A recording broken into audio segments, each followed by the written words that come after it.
მასწავლებლად სასერტიფიკაციო გამოცდა ფიზიკაში 2026 წელი ამოცანა 26. ტოლი მასების მქონე სამი ძელაკი მოთავსებულია გრულ ჰორიზონტალურ ზედაპირზე ერთ წრფეზეო, როგორც ნახატზე გვაქვს მოცემული.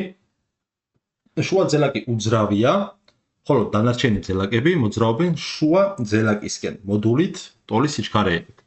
თავდაპირველად შუა ძელაკთან უფრო ახლოსაა მარცხენა ძელაკი, ყველა დაჯახება არის აბსოლუტურად დრეკადიო და ქვემოთ მოყვანილთაგან რომელია სწორი მას შემდეგ, რაც ძელაკები ერთმანეთთან დაჯახებებს დაასრულებენ.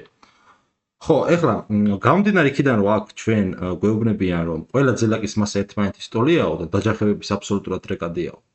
ნუ ამ შემთხვევაში დაჯახებების დროს ეს ჩვენი დაჯახებაში მონაწილე სხეულები უბრალოდ სიჩქარეებს ცვლიან. რა იგულისხმება ახლა ამაში? მოდი ასე მოვიქცეთ, ეს იყოს პირველი სხეული, ეს იყოს მეორე სხეული, ეს იყოს მესამე სხეული, ხო?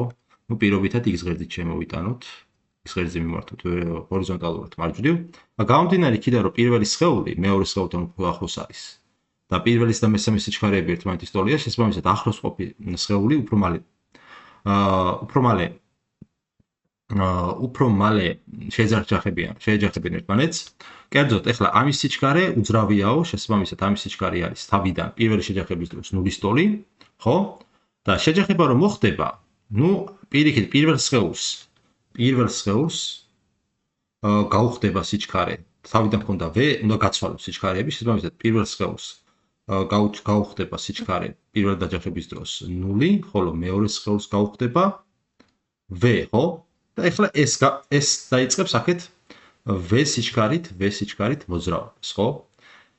ეხლა შევხედოთ, ეხლა ეს მოძრაობს x ღერძის გასწვრივ, ანუ მეორე სიჩქარე მეორე დაჯახების დროს ეს გაჩერდა, ხო ისე? აი სადაც იყო იქ გაჩერდებოდა. ეხლა მეორე სხეული მოძრაობს მესამისკენ v სიჩქარით, ხოლო მესამე მოძრაობს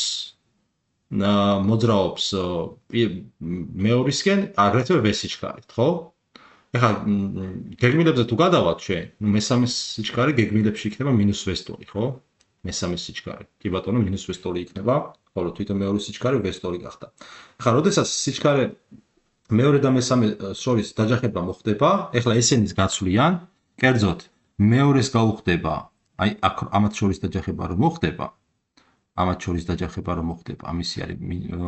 არის სიჩქარეა v, ამისი -v, ხო?